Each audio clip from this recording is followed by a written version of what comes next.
Hello guys, may gabi So matulog kog sayo guys kay kining gikapoy man ko ganin ang buntag nga karon matulog kog sayo kay para unyang kadlawon mata na pudta mga alaon na bagkiat na pudta.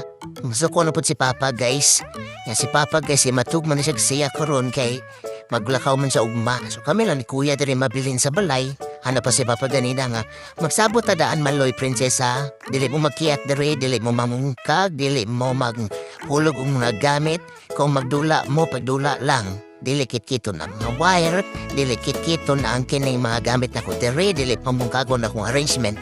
Tando ra pug ko, ana ra pug ko nga upa, pero si Kuya guys, kay wala siya ni tingog. Sinadyo siya plano nga mapabuyag guys. Ako kay matungan man siya kong Papa guys, kay na siya pasalubong niya.